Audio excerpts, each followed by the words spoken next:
வேதத்தை எடுத்துக்கொள்வோம். ரோமருக்கு எழுதின நிருபம் 13வது அதிகாரம் அதனுடைய 11வது வசனத்தை வாசிக்க கேட்கலாம்.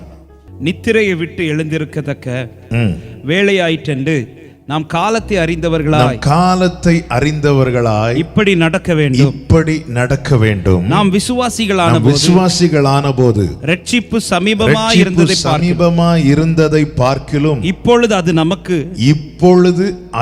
நமக்கு அதிக சமீபமாய் இருக்கிறது. கர்த்தருடைய பரிசுத்த நாமத்திற்கு மகிமை உண்டாவதாக. கடந்த நாளில் வேறொரு செய்திக்காக ஆயத்தமாகி கொண்டிருந்த போது கர்த்தர் இந்த வார்த்தையை கொண்டு இடைபட ஆரம்பித்தார். நாம் காலத்தை அறிந்தவர்களாய் நடக்க வேண்டுமா? ஆமென். நாம் விசுவாசிகளான போது ரட்சிப்பு சமீபமாய் இருந்ததை பார்க்கிலும் இப்பொழுது அது நமக்கு அதிக சமீபமாய் இருக்கிறது. ஆமென். தேசத்தில் நடக்கிற காரியங்கள், ஆமென், நாளுக்கு நாள் நாம் கேள்விப்படுகிற செய்திகள் எல்லாம் அதை நமக்கு உணர்த்துகிறது, அதை நம்மை எச்சரிக்கிறது. எனவே நாம் எப்படி நடக்க வேண்டும்? தேவ ஜனமே, தேவ சபையை நன்றாய் கவனமாய் கேளுங்கள். ஒவ்வொரு நாள் செல்ல செல்ல, ஒவ்வொரு வாரம் கடக்க நன்றாய் புரிந்து கொள்ள வேண்டிய காரியம் என்ன? இந்த கிருபையின் காலத்தில் வாழ்கிறோம் என்பதிலே சந்தேகம் இல்லை. அதே வேளையிலே அந்த கிருபையின் காலத்தினுடைய கடைசி பகுதியிலே நாம் வாழ்கிறோம் என்கிற அந்த உணர்வு நமக்கு தேவை. அதாவது வருகைக்கு சமீபமாய் போய் கொண்டிருக்கிறோம். எனவே கால் போன போக்கில், மனம் போன போக்கில் வாழ்கிற வாழ்க்கை அல்ல, காலத்தை அறிந்தவர்களாய் இப்படி நடக்க வேண்டும். ஆமென். காலத்தை அறிந்தவர்களாய் நடக்க வேண்டும். எப்படி நடக்க வேண்டும்? இங்கே சொல்லப்பட்டிருக்கிறது, நாம் காலத்தை அறிந்தவர்களாய் இப்படி நடக்க வேண்டும். நாம் விசுவாசிகளான போது ரட்சிப்பு சமீபமாய் இருந்ததை காட்டிலும் இப்பொழுது அது நமக்கு அதிக சமீபமாய் இருக்கிறது. எனவே நம் காலத்தை அறிந்தவர்களாய் இப்படி நடக்க வேண்டும் என்று வேதம் நம்மை எச்சரிக்கிறது, உணர்த்துகிறது. எப்படி நடக்க வேண்டும்? ஒரு சில காரியங்களை வேதத்திலிருந்து பரிசுத்த ஆவியானவர் காண்பித்த வெளிச்சத்தின்படி உங்களோடு கூட பேச விரும்புகிறேன். நன்றாய் கவனமாய் கேளுங்கள். இந்த வார்த்தையின்படி கர்த்தர் நம்மை ஸ்திரப்படுத்துவாராக. எப்படி நடக்க வேண்டும்? முதலாவது வாசிக்க கேட்கலாம். அதே 13வது அதிகாரத்தின் 13வது வசனத்தை வாசிக்க கேட்கலாம். களியாட்டும் வெறியும் வேசித்தனமும் காம விகாரமும் வாக்குவாதமும் பொறாமையும் உள்ளவர்களாய் நடவாமல் பகலிலே நடக்கிறவர்கள் போல சீராய் நடக்க கடவோம். Let us walk honestly. சீராய் நடக்க கடவோம், ஒழுங்காய் நடக்க கடவோம். அப்ப எப்படி நடக்கணுமா? சீராய் நடக்கணுமா? சீராக நடக்கணும்னா சீர்குலைக்கிற காரியங்களுக்கு உட்படாமல் அவைகளுக்கு நாம் நம்மை விலக்கி காத்து கொள்ள வேண்டும். எவைகள் சீர்குலைக்கிறது?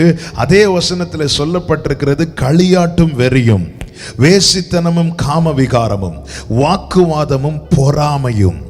இப்படிப்பட்ட கிரியைகள், இப்படிப்பட்ட செயல்கள் நம்மை அந்தகாரத்துக்கு உட்படுத்துகிறது, நம்முடைய வாழ்க்கையை சீர்குலைக்கிறது.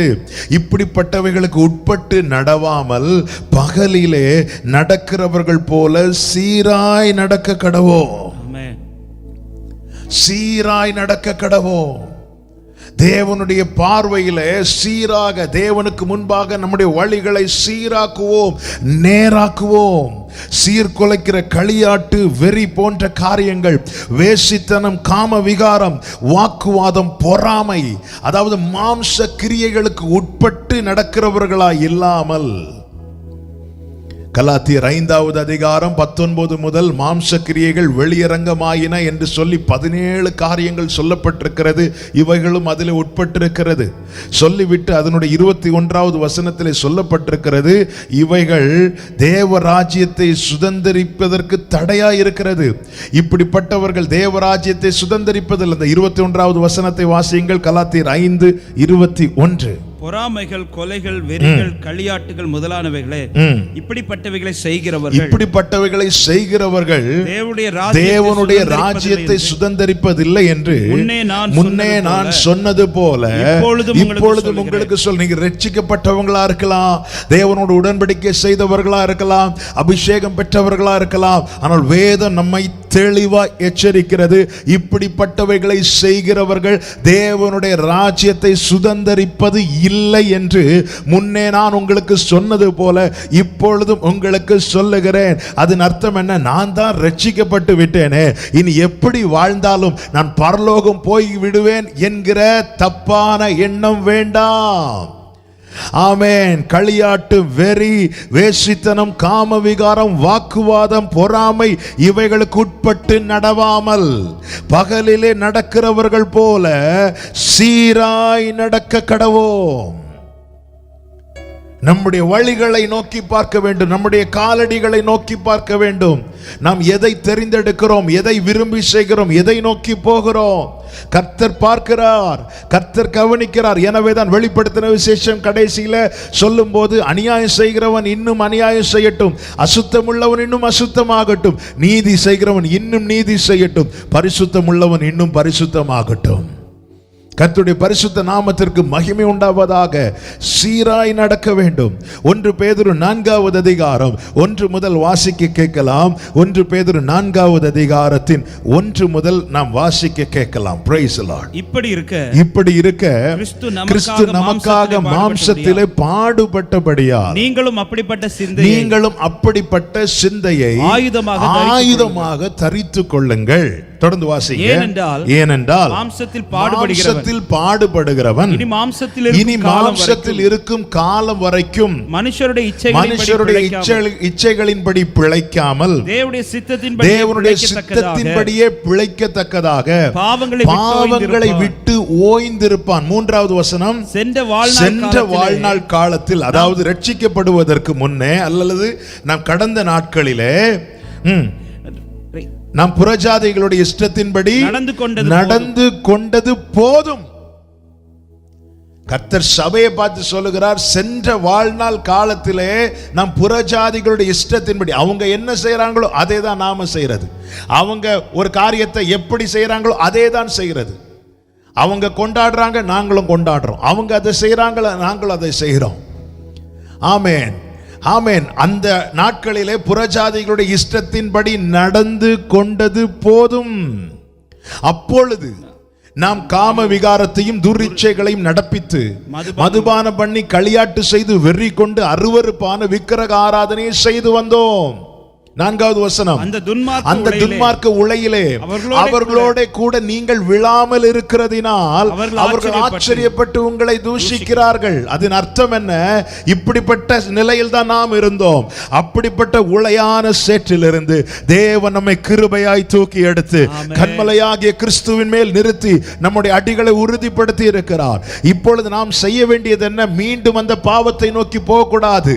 ஆமென். அவைகளில் நஷ்டம் என்று குப்பை என்றும் எண்ணி கர்த்தருக்காக தேவ சித்தத்தை அறிந்து உணர்ந்து செய்யும் போது உலகத்தார் பார்த்து நகைப்பாங்களாம், உலகத்தார் பார்த்து பரியாசம் பண்ணுவாங்க. என்ன சொல்லுவாங்க தெரியுமா? வாழ தெரியாதவன், அனுபவிக்க தெரியாதவன் என்று சொல்லுவார்கள்.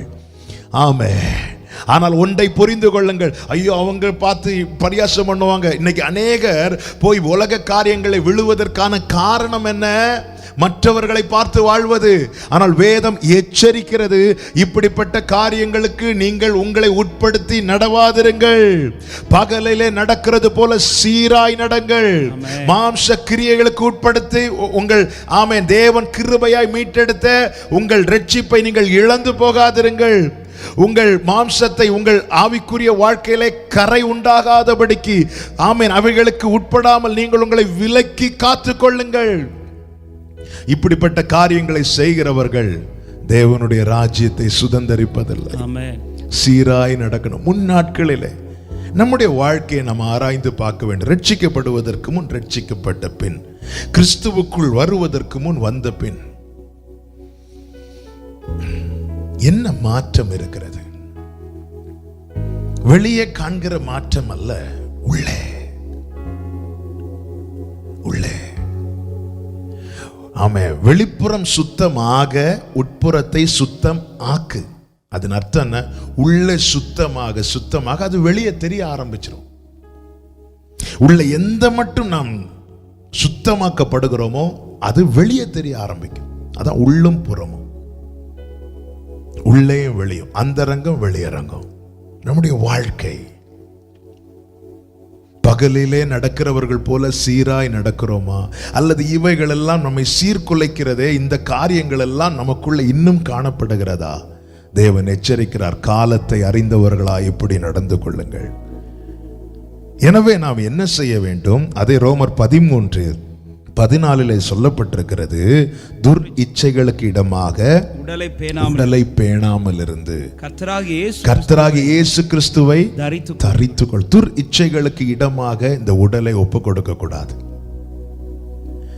1 பேதுரு 4:1 நாம் வாசித்தோம். அந்த வசனத்தை ஒரு விசை கூட வாசிக்க கேட்கிறேன். 1 பேதுரு 4:1. இப்படி இருக்க கிறிஸ்து நமக்காக மாம்சத்திலே பாடுபட்டபடியால் நீங்களும் அப்படிப்பட்ட சிந்தையை ஆயுதமாக தரித்து. கிறிஸ்து மாம்சத்திலே பாடுபட்டபடியால், கிறிஸ்து நமக்காக மாம்சத்திலே பாடுபட்டபடியால் நீங்களும் அப்படிப்பட்ட சிந்தையை ஆயுதமாக தரித்துக் கொள்ளுங்கள். கிறிஸ்து பட்ட பாடுகள் சொல்லும் போது அவர் பட்ட அடிகள் தான் நமக்கு ஞாபகம் வரும். ஆனா இங்கே தெளிவாய் வேதம் சொல்லுகிறது, அப்படிப்பட்ட சிந்தையை தரித்துக் கொள்ளுங்கள். அதை நான் நம்முடைய வாழ்க்கையோடு ஒப்பிட்டு சொல்ல விரும்புகிறேன். உலகத்தார் சில காரியங்களை விரும்பி பார்ப்பாங்க. அந்த காரியங்களை நமக்கும் பார்க்கணும்னு தோணும், தெரியுமா? அப்போ நம்முடைய கண்களுக்கு அதை நம்ம விலக்கி காக்கணும். அவங்க பார்க்கறதில்ல, நாம் பார்க்கக்கூடாது. அப்படி செய்யும் போது கொஞ்சம் வலிக்கும் நமக்கு, இல்லை? சில காரியங்கள் நேற்று வரை விரும்பி பார்த்து கொண்டிருந்தோம், இப்பொழுது அது வேண்டான்னு சொல்லிட்டு ஒதுக்கும் போது உடனே அது கொஞ்சம் கஷ்டமாக தான் இருக்கும். அந்த நேரம் வரும்போது கொஞ்சம் கஷ்டமாக தான் இருக்கும். சில காரியங்களை நம்ம யார் பேசினாலுமே எதிர்த்து பேசிட்டே இருந்திருப்போம். கர்த்தருக்கு மகிமை உண்டாவதாக, இனி நான் அப்படி பேச மாட்டேன்னு சொல்லிட்டு நாம் நம்மை விலக்கி காக்கும் போது, மற்றவங்க பேசும்போது ஐயோ நான் ஒரு வார்த்தை கூட சொல்லாமல் இருக்கிறேனே அப்படி சொல்லி கொஞ்சம் கஷ்டமாக தான் இருக்கும். பைபிள் என்ன சொல்லுது? கிறிஸ்து நமக்காக மாம்சத்திலே பாடுபட்டபடியால் நீங்களும் அப்படிப்பட்ட சிந்தையை ஆயுதமாக தரித்துக் கொள்ளுங்கள். அதன் அர்த்தம் என்ன? இப்படி நாம் சில காரியங்களுக்கு நம்மை விலக்கும் போது அது நிமித்தம் ஒரு வேதனையோ கஷ்டமோ உண்டானால் அது பாக்கியமானதா இருக்கும். அந்த பாட சகிக்கணும். ஐயோ இந்த நேரத்தில் அவங்க எல்லாம் பார்த்து என்ஜாய் பண்ணிட்டு இருக்கிறாங்க, நான் எப்படி பார்க்காம இருக்கிறேனே. சில காரியங்கள் மாம்சம் பலவீனம் உள்ளதுங்க. சில காரியங்களை நம்ம கிட்ட கேட்கும், இதை பாருன்னு சொல்லும், இதை பேசுன்னு சொல்லும், இங்க போன்னு சொல்லும், இதை செய்யன்னு சொல்லும். நம்ம கிறிஸ்துவுக்காக அது வேண்டாம், முன்னே புறஜாதிகளுடைய இஷ்டத்தின்படி நடந்தது போதும், அது வேண்டான்னு சொல்லி நான் விலக்கும் போது கொஞ்சம் கஷ்டமா இருக்கும், கொஞ்சம் வலிக்கும். வேதம் சொல்கிறது, இந்த பாடுகளை நீ சகித்து கொண்டேன்னா நீ பாக்கியவானா இருப்ப. இந்த பாடுகளை நீ சகிச்சிட்டேன்னா கர்த்தருக்கு மகிமை உண்டாவதாக, நீ பாக்கியவானா இருப்பாய். உன் வழிகள் சீராகும். ஹல்லேலூயா. நம் சாலமோன் சொன்னது போல, கண் விரும்பினது ஒன்றையும் நான் அதற்கு விலக்கவில்லை என்கிற நிலையில தான் இன்னைக்கு நாம் போய்கொண்டு இருப்போமானால் நம்முடைய பாதை சீராக இல்லை என்று அர்த்தம். நான் எதை பார்க்கிறேன்? வேதம் சொல்லுகிறது, ரோமருக்கு எழுதின நிருபம் 6:13, உங்கள் அவயவங்களை தேவனுக்கு ஒப்பு கொடுங்கள். நாம் நம்முடைய ஆத்துமாவை ஒப்பு கொடுத்திருக்கிறோம். ஆண்டவரே நீர் மீட்டு கொண்ட ஆத்துமான்னு சொல்லி ஒப்பு கொடுத்திருக்கிறோம். ஆனா அந்த ஆத்துமா எங்கே இருக்கிறது? இந்த வாடகை வீடாகி இந்த சரீரத்துக்குள் இருக்கிறது. அப்போ தேவன் ரட்சித்த விலையேற பெற்ற ஆத்துமாவை இந்த சரீரத்துக்குள் வைத்திருக்க, இந்த சரீரமும் யாருக்கு தான் சொந்தம்? அவருக்கு தான் சொந்தம். ஹல்லேலூயா. 1 கொரிந்தியர் 6வது அதிகாரம் கடைசி வசனத்தை வாசிக்க கேட்கலாம். 1 கொரிந்தியர் 6வது அதிகாரம் கடைசி வசனம். கிரயத்துக்கு கொள்ளப்பட்டீர்களே, ஆகையால் தேவனுக்கு உடையவைகளாகிய உங்கள் சரீரத்தினாலும் ஆவியினாலும் தேவனை மகிமைப்படுத்துங்கள். இதற்குள்ளதான் அந்த ஆத்மாவை வைத்திருக்கிறார், ஆவியை வைத்திருக்கிறார் இந்த சரீரத்துக்குள்ளே. அப்ப தேவன் ரட்சித்த ஆத்மா இதற்குள்ள இருக்கிறதே. எனவே இந்த சரீரமும் இந்த ஆவியும் தேவனுக்கு உடையவைகள், தேவனுக்கு உடையவைகள். ஹல்லேலூயா. அவயவங்களை ஒவ்வொன்றையும் ஒப்பு கொடுக்கணும். கண்ணை ஒப்பு கொடுக்கணும். யோபு சொல்லுகிறார் 31வது அதிகாரம் 1வது வசனத்துல, நான் என் கண்களோடு உடன்படிக்கை பண்ணி இருக்கிறேன். யோபு 31:1 வாசிக்க கேட்கலாம். என் கண்களோடு உடன்படிக்கை பண்ணின நான் ஒரு கன்னிகையின் மேல் நினைவா இருப்பது எப்படி? நான் என் கண்ணோடு உடன்படிக்கை பண்ணியிருக்கிறேன். இன்னொரு ஆளை நான் தப்பா பார்க்க மாட்டேன், பார்க்க கூடாது. ஆமென். நம்முடைய கண்கள் கர்த்தர் மேல் பதிய வைக்கணும். எபிரேயர் 12:1 அப்படிதான் சொல்லப்பட்டிருக்கிறது. விசுவாசத்தை துவக்குகிறவரும் அதை முடிக்கிறவருமாய் இருக்கிற இயேசுவையே நோக்கி. அதன் அர்த்தம் என்ன? அவர் முற்காலத்திலே புறஜாதிகளுடைய இஷ்டப்படி நடந்தோம், இப்பொழுது கிருபையாய் நம்மை மீட்டெடுத்து இருக்கிறார். இப்பொழுது அவர் நம்முடைய வாழ்க்கை அந்த விசுவாசத்தை துவக்கி இருக்கிறார். அது முடியும் மட்டும் நம்முடைய கண்கள் அவரை நோக்கி இருக்கணும். அவரே நம்மை சுத்தம் பண்ணுகிறவர். பார்வை மாறும்போது பாதை மாறும். எனவேதான் யோபு கண்களோடு உடன்படிக்கை பண்ணி இருக்கிறான். வீட்டில் அநேக வேலைக்கு வராங்க, நிறைய பேர், பெரிய எஜமான் அல்லவா யோபு. எனவே ஏற்கனவே ஆரம்பத்தில் உடன்படிக்கை பண்ணுகிறார். எத்தனை பேர் வந்தாலும், எவ்வளவு அழகானவங்க வந்தாலும் என் கண் ஒருத்தரையும் தப்பா பார்க்காது, பார்க்க கூடாது. ஏன் இந்த உடன்படிக்கை பண்ண காரணம்? யோபுவுக்கு தெரியும், என் மீட்பர் உயிரோடு இருக்கிறார், கடைசி நாளில் நான் அவரை காண்பேன், அந்நிய கண்களால் அல்ல, என் சொந்த கண்களால். காரணம், இது தேவனுக்கு உடையவைகள், தேவனுக்கு உடையவைகள். நாளைக்கு அவரை பார்க்க போகிற கண்கள் என்கிற உணர்வோடு வாழ்வோமானால் பாவத்தை பார்க்க விரும்ப மாட்டோம். எல்லாரும் விரும்பி பார்க்கிறத உங்களுக்கு அனுப்புவாங்க, நீங்க அது பார்க்காம விடும்போது கொஞ்சம் கண்ணு கேட்கும், கொஞ்சம் பாரு, கொஞ்ச நேரம் பாருன்னு. அந்த நேரத்தை நீங்க பார்க்காம இருந்துட்டீங்கன்னா கொஞ்சம் வலிக்கும். அந்த பாட நீங்க சகிச்சீங்கன்னா பாக்கியவான்கள். ஆமென். ஹalleluya. ஹalleluya. Thank you Father. சில காரியங்களை இதுவரை விரும்பி பார்த்திருப்போம். இப்ப கிறிஸ்துவுக்காக பகலிலே நடக்கிறவர்கள் போல பாதை சீராக வேண்டும் என்பதற்காக அந்த காரியங்கள் வேண்டாம் என்று ஒதுக்கும் போது நம்முடைய கண்ணு கேட்கும், கொஞ்ச நேரம் பாரு, கொஞ்ச நேரம் பாருன்னு கேட்கும். இல்ல, நான் அவர் நிமித்தம் இதை பார்க்க மாட்டேன்னு சொல்லி அதை நம்ம விளக்கும் போது கொஞ்சம் வலிக்கும். அந்த வலியை சகிச்சா பாக்கியவான். நமக்கு எப்போ வலிக்கும் தெரியுமா? ஐயோ பார்த்துட்டேனே பார்த்துட்டேனே. இந்த வலி தான் இன்னைக்கு இதுவரைக்கும் இருக்கு நிறைய பேருக்குல்ல. நான் பார்க்கல. இதுல நீங்க பழகிட்டீங்கன்னா நீங்க கர்த்தருக்குள்ள ரொம்ப மகிழ்ச்சியா இருப்பீங்க. பார்வை மாறும் போதுதான் பாதை மாறுகிறது. அந்தி சந்தி மத்தியான வேளைகளில் தியானம் பண்ணி முறையிடுகிறேன் என்று சொல்லுகிறான் தாவீது. ஆனா அதுக்கு முன்னாடி செய்த ஒரு தப்பு என்ன? ஒரு சாயங்கால வேளையிலே தன் வீட்டு பால்கனியில இருந்து என்ன செய்கிறான்? பாவத்தை பார்க்கிறான், பட்சேபாளை பார்க்கிறான், பாவத்தில் விழுகிறான். பாவத்தில் விழுந்தது மாத்திரமல்ல, அந்த பாவம் அவனை இன்னொரு பாவத்தை நோக்கி கொண்டு செல்லுகிறது.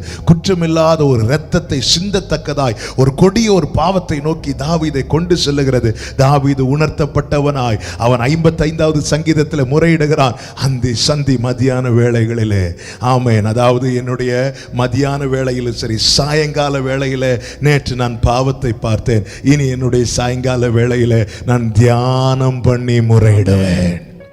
ஹalleluya. வேதம் என்ன சொல்லுகிறது? அந்த உரியா சங்கதி ஒன்றை தவிர தாவீது எல்லாவற்றிலும் கர்த்தருக்கு செம்மையானபடி நடந்தான். பார்வையை மாறணும், கர்த்தருக்கு ஒப்பு கொடுக்கணும். ஆண்டவரே, இனி நான் நேற்று இந்த நேரத்தில் இந்த தப்பு பண்ணேன், இனி இன்னைக்கு அதே டைம் வருது, அதே சிச்சுவேஷன் வருது, நான் இனி என்ன செய்ய போறேன்? அதே காரியத்தை பார்க்க போறேன். நான் இல்ல ஆண்டவரே, நான் உங்களை பார்க்க போறேன். என் கண்களை ஒப்பு கொடுக்கிறேன் அப்பா, நீங்க சுத்தப்படுத்துங்க ஆண்டவரே. சீஷர்களை பார்த்து ஆண்டவராக இயேசு கிறிஸ்து என்ன சொன்னார் தெரியுமா?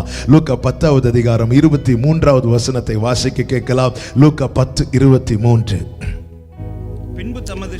பின்பு தமது சீஷர்களிடத்தில் அவரை நோக்கி, நீங்கள் காண்கிறவைகளை காணும் கண்கள் பாக்கியம் உள்ளது. அவர்கள் யாரை பார்க்கிறாங்க? இயேசுவை பார்க்கிறாங்க. அவர்கள் எதை பார்க்கிறாங்க? அவருடைய கிரியைகளை பார்க்கிறாங்க. அவர்கள் எதை பார்க்கிறார்கள்? மகிமையை பார்க்கிறாங்க. இயேசு அவர்களை பார்த்து சொல்றாங்க, இவைகளை காணும் கண்கள் பாக்கியம் உள்ளது. இதை பார்க்கணும்னு சீஷர்கள் என்ன செய்தாங்க தெரியுமா? லாபமானதை நஷ்டம் என்றும் குப்பை என்றும் தூக்கி எறிந்து விட்டு இயேசுவுக்கு பின் சென்றார்கள்.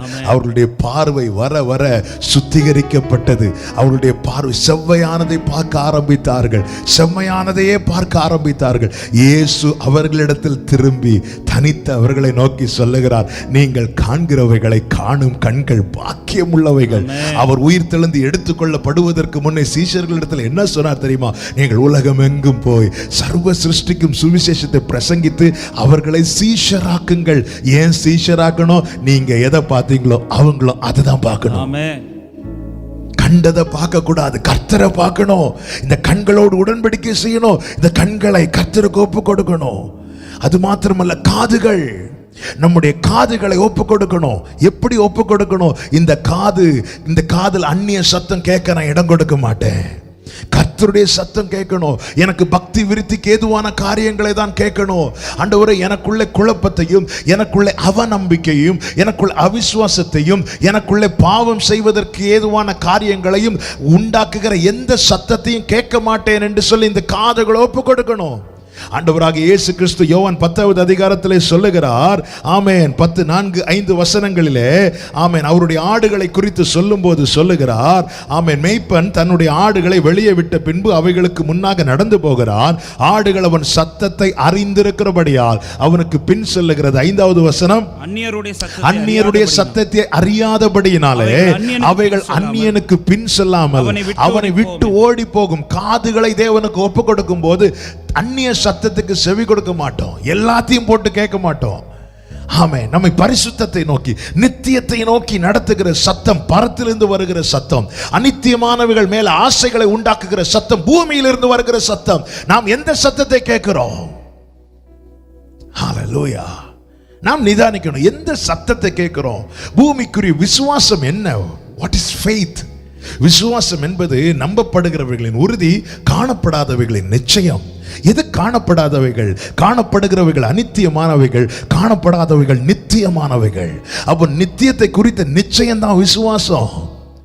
அழியாத வாடாத கிரீடத்தை எனக்காக வைத்திருக்கிறார். அப்ப அந்த விசுவாசத்தை ஊட்டி வளர்க்கிற, நித்தியத்துக்கு அடுத்த காரியங்களை குறித்து பேசப்படுகிற சத்தத்தை நம்முடைய காதுகள் விரும்பி கேட்கணும். காரணம், அவைகள் பரத்திலிருந்து வருகிற சத்தம். பூமிக்குரிய காரியங்கள் மேல் ஆசையை தூண்டுகிற, இச்சையை தூண்டுகிற எந்த சத்தத்துக்கும் செவியை விளக்கணும். இல்ல நான் எல்லாம் கேட்பேன்னா நாம் செவிகளை ஒப்பு கொடுக்கவில்லை என்று அர்த்தம்.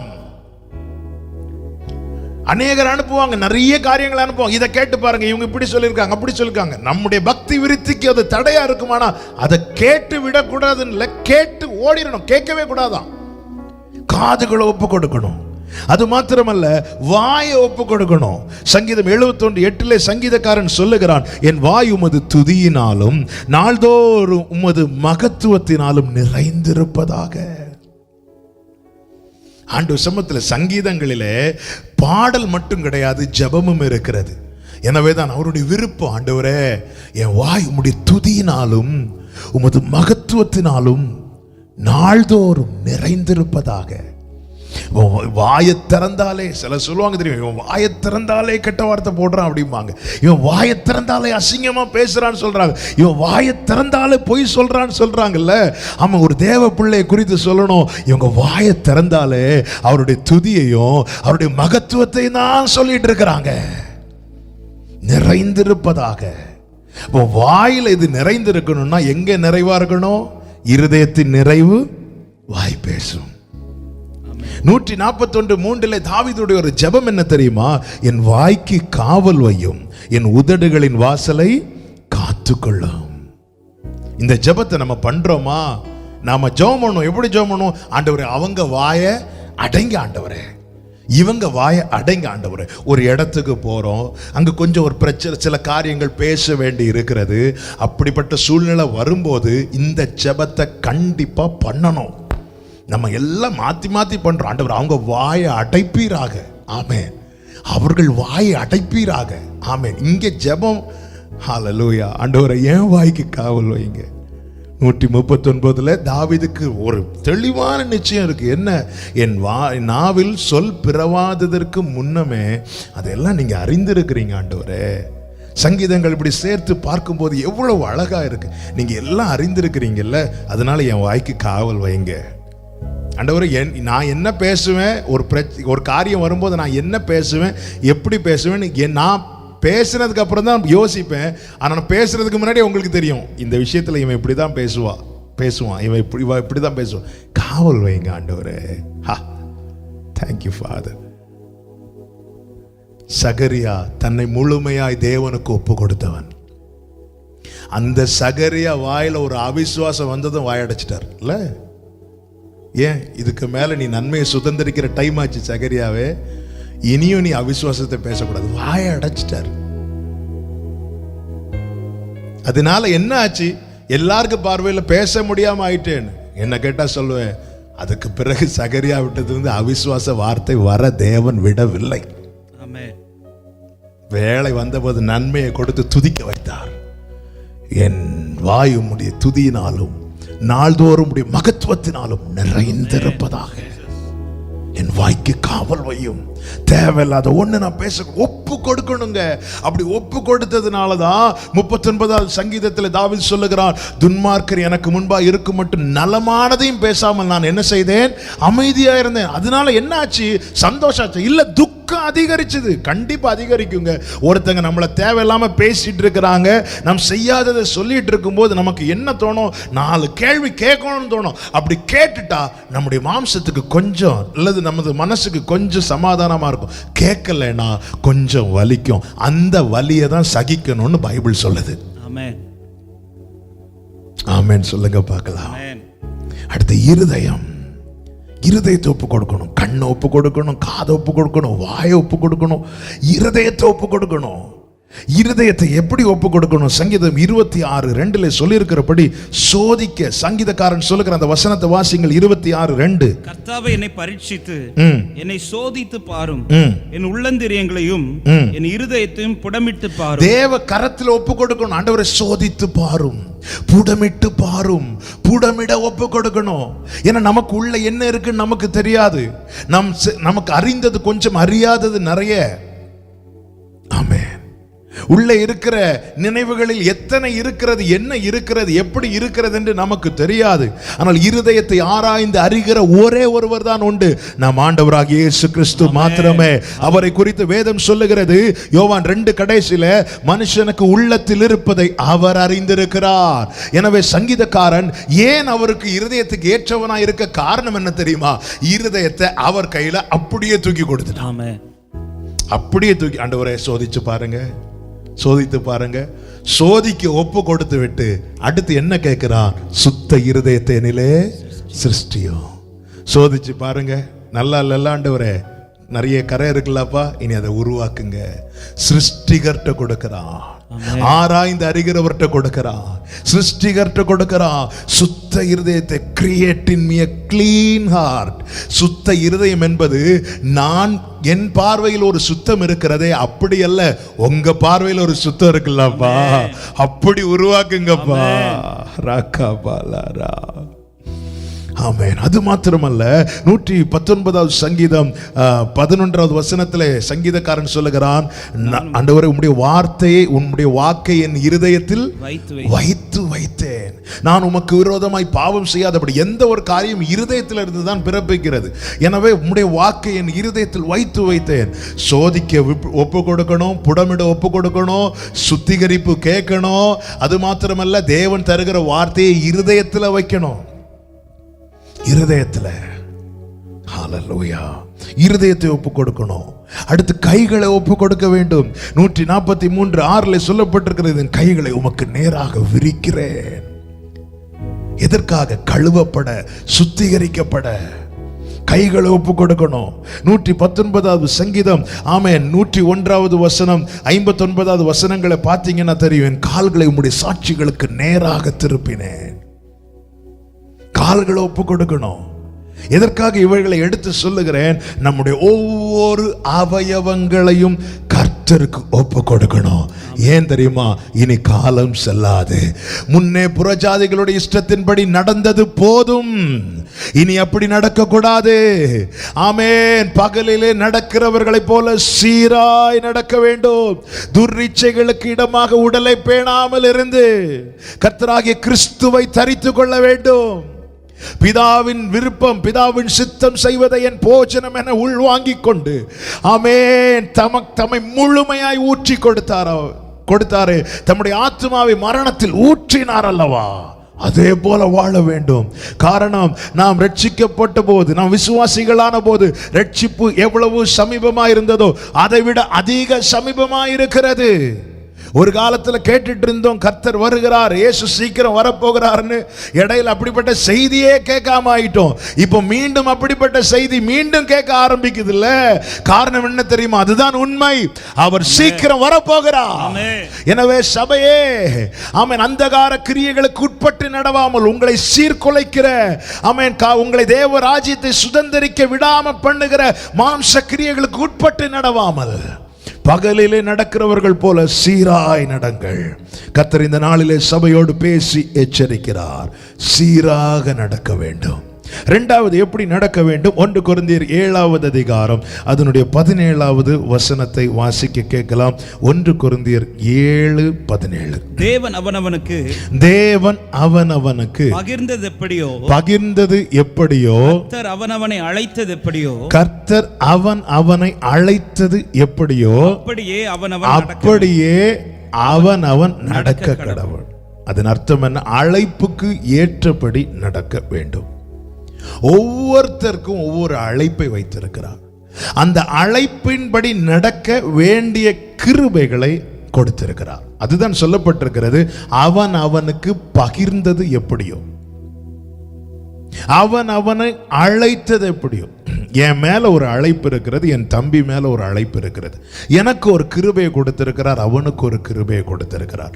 எனக்கு கொடுக்கப்பட்ட கிருபை என்னை தேவன் எதற்கு அழைத்தாரோ அதிலே நடக்கிறதற்கு, அதை செய்வதற்கு. அதே போலதான் என்னை கேட்கிற ஒவ்வொருவருக்கும் சொல்லுகிறேன், ரட்சிக்கப்பட்ட ஒவ்வொருவரையும் தேவன் அழைத்திருக்கிறார். அழைத்திருக்கிற ஒவ்வொருவருக்கும் வேண்டிய கிருபைகளை தந்திருக்கிறார். பவுல் கேட்கிறார் அல்லவா, என்ன கேட்கிறார்? ஆண்டவரே, இந்த முள்ளை என்னை விட்டு எடுத்துருங்கன்னு சொல்லும் போது ஆண்டவர் சொல்லல என் கிருபை உனக்கு தரேன்னு சொல்லல. மாறாக என்ன சொன்னார்? என் கிருபை உனக்கு போதும். அதன் அர்த்தம் என்ன? ஆல்ரெடி வேண்டிய கிருபையை கொடுத்திருக்கிறார். அதை தான் 1 கொரிந்தியர் 15 பவுல் சொல்லுகிறார், நான் அல்ல, எனக்குள் இருக்கிற தேவ கிருபையே அப்படி செய்தது. எல்லாரை விட நான் அதிகம் பிரயாசப்பட்டேன். நான் அல்ல, எனக்கு தந்தை இல்லை, எனக்குள் இருக்கிற. அதன் அர்த்தம் என்ன? என்னை தேவன் அழைக்கும் போதே அவருக்கு தெரியும், அவர் அழைத்ததே யாரங்க அழைச்சிருக்கிறார்? ஞானிகளை வெட்கப்படுத்த பைத்தியத்தை அழைத்திருக்கிறார், பைத்தியங்களை அழைத்திருக்கிறார். பலமுள்ளவைகளை வெட்கப்படுத்த பலவீனமானவைகளை அழைத்திருக்கிறார், உள்ளவைகளை அவமாக்க இழிவானவைகளை, அற்பமா எண்ணப்பட்டவைகளை அழைத்திருக்கிறார். அப்ப அவருக்கு தெரியும் இவங்க சுயபலத்தால ஒண்ணுமே செய்ய முடியாது. அப்போ அவர் அழைப்பு நம்ம மேல வரும்போது அந்த அழைப்பு நிறைவேற வேண்டிய கிருபைகளையும் அவர் நமக்கு தந்திருக்கிறார். ஹalleluya. திரி அணைந்த பிறகு இல்லங்க எண்ணெயை ஊத்துறது, எண்ணெய் ஊற்றி தான் திரி எரிய வைக்கிறது. அதே போலதான் இன்றும் இந்த தீபம் அணையாமல் இருக்க காரணம் என்ன? வேண்டிய கிருபைகளை உள்ளே தந்திருக்கிறார், உள்ளே வைத்திருக்கிறார். எத்தனை காற்றடித்தது, எத்தனை கொடுங்காற்று வீசினது, எத்தனை பேர் எழும்புறாங்க ஒன்னு அணைச்சு போட. நீ எழும்ப கூடாது, நீ பிரகாசிக்க கூடாதுன்னு எத்தனை பேரை சத்துருவானவன் உனக்கு விரோதமாக எழுப்பினார். எத்தனை பேர் உன்னை ஊதி போட பார்த்தார்கள். எத்தனை பேர் எத்தனை விதங்களில் உன் வாழ்க்கை திரி அணைத்து போட பார்த்தார்கள். ஏன் அணையல தெரியுமா? உனக்கு வேண்டிய கிருபையை உனக்குள்ள அப்பா வச்சிருக்கிறார். அந்த கிருபை இலவசமாய் கொடுக்க காரணம் என்ன? அதுக்கு ஒரு விலை வச்சா அதை கொடுக்க யாருக்குமே முடியாது. எனவே தம்மையே விலையாக கொடுத்து பரலோக தகப்பனிடத்தில் இருந்தது கிருபை இலவசமாய் நமக்கு கிடைக்க வைத்திருக்கிறார். கிறிஸ்துவின் ஈவின் அளவுக்கு தக்கதாய் அவனுக்கு அந்த கிருபை பகிர்ந்தளிக்கப்பட்டிருக்கிறது. அப்போ எனக்கு கொடுக்கப்பட்ட கிருபை எதற்காக? என் மேல ஒரு அழைப்பு இருக்கிறது. அந்த அழைப்புக்கு ஏற்றபடி நான் நடக்க இனி காலம் செல்லாது. இக்காலத்தை அறிந்தவர்களா இப்படி நடக்க வேண்டும், அழைப்புக்கு ஏற்றபடி நடக்க வேண்டும். கிதியோனை ஆண்டவர் சந்திக்கிறார். சந்தித்து சொல்லுகிறார், நீ போய் மீதியானியரை மடங்கடித்து இஸ்ரவேலரை ரட்சிப்பாய் என்று சொல்லும் போது கிதியோன் இங்க கோதுமையை சேர்த்துட்டு இருக்கிறான். கோதுமையை சேர்த்துட்டு இருக்கும்போது ஆண்டவர் சொல்ற, போய் மீதியானியரை ரட்சித்து மீதியானியரை மடங்கடித்து இஸ்ரவேலரை நீ திருப்பி கொண்டு வருவாய்ன்னு சொல்லும் போது ஆண்டவரே, நான் எப்படி ஆண்டவரே, நான் சிறியவன் அல்லவா, என் குடும்பம் ரொம்ப சின்னதல்லவா? ஆல்ரெடி அவர் பயந்துட்டு இருக்கிறார் கிதியோன். அப்போ ஆண்டவர் என்ன சொல்லுகிறார்? நான் உனக்கு பலத்தை தருகிறேன் சொன்னார். இல்ல, மாறாக என்ன சொன்னார் தெரியுமா? உனக்கு இருக்கிற இந்த பலத்தோட போ. உனக்கு வேண்டிய உன் மேல ஒரு காரியத்துக்காக நான் அழைக்கிறேன் என்றால் உன்னை சும்மா விடல. உனக்கு வேண்டியதை உனக்குள்ள வச்சுதான் நான் அனுப்புகிறேன். உனக்கு இருக்கிற இந்த பலத்தோட போ. இதை நான் எப்படி கடப்பேன்? இதை நான் எப்படி தாண்டுவேன்? இதை நான் எப்படி செய்வேன்? அழைத்தவர் உண்மை உள்ளவருங்க. அழைத்தவர் உண்மை உள்ளவர். ஆமென் சொல்லுங்க. ஹalleluya. ஆண்டவரே, சூழ்நிலை மாறுது ஆண்டவரே, பிரச்சனை எல்லாம் மாறுது ஆண்டவரே, பிசினஸ் ஆண்டவரே இனி ரன் ஆகும் ஆண்டவரே, இனி எனக்கு வருமானம் வரும் ஆண்டவரே, இனி எனக்கு இப்படி அப்படி பல குழப்பங்களோடு இதை கேட்கிற ஒவ்வொருவருக்கும் சொல்றேன், அழைத்தவர் பாதி வழியில விட்டு செல்ல அவர் மனிதர் அல்ல. உலகத்தின் முடிவு பரியந்தம் சகல நாட்களிலும் கூட இருக்கிறேன் என்று சொன்னவர் வேண்டியதை உங்களுக்குள்ள வச்சிருக்கிறார். நம்புறவங்க கைகளை உயர்த்தி ஆமென் சொல்லுங்க பார்க்கலாம். அழைப்புக்கு ஏற்றபடி நடக்கணும், அழைப்புக்கு ஏற்றபடி நடக்க வேண்டும். ஹalleluya, Hallelujah. thank you father. உங்க அழைப்பு இருந்ததால நான் மடிந்து போகவில்லை, உங்க சித்தம் இருந்ததால நான் கைவிடப்படல, உங்க கிருபை என்ன காத்ததால வாழ்ந்து கொண்டிருக்கே, உங்க அன்பிற்கு நிகரே இல்லை. உங்க கிருபை என்ன காத்ததால வாழ்ந்து கொண்டிருக்கே, உங்க அன்பிற்கு நிகரே இல்லை. எத்தனை பேர் என்னை அழிக்க நினைத்தும் அழியாத அழைப்பு என்னை காத்து கொண்டதே. துரோகங்கள் வீண் பழிகள் என் மேல் விழுந்தும் கரைபடாத கரங்கள் என்னை தாங்கிக் கொண்டதே. எஜமானனே, என் எஜமானனே, என்னை அழைத்த எஜமானனே, எஜமானனே, எஜமானனே, எத்தனை பேர் என்னை அழிக்க நினைத்து பாடுங்க. அழியாத அழைப்பு என்னை பார்த்து கொண்டதே. துரோகங்கள் வீண் பழிகள் என் மேல் விழுந்து எஸ் ஃபாதர் கரைபடாத கரங்கள் என்னை தாங்கிக் கொண்டதே. எஜமானனே, எஜமானனே, thank you என்னை அழைத்த எஜமானனே, எஜமானனே, என் எஜமானனே, என்னை அழைத்த எஜமானனே. அழைத்திருக்கிறார், வேண்டிய கிருபைகளை வைத்திருக்கிறார்.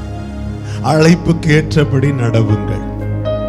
அவங்கெல்லாம் இப்படி இருக்கிறாங்க, இவங்க இப்படி இருக்கிறாங்க. உன்னை அழைக்கப்பட்ட அழைப்பை பார். 1 கொரிந்தியர் 1வது அதிகாரம் 26வது வசனம் அதை தான் நமக்கு சொல்லுகிறது. வாசியுங்கள். 1 கொரிந்தியர் 1:26. எப்படி எனில் சகோதரரே, நீங்கள் அழைக்கப்பட்ட அழைப்பை பாருங்கள். உன்னுடைய அழைப்பை பார்.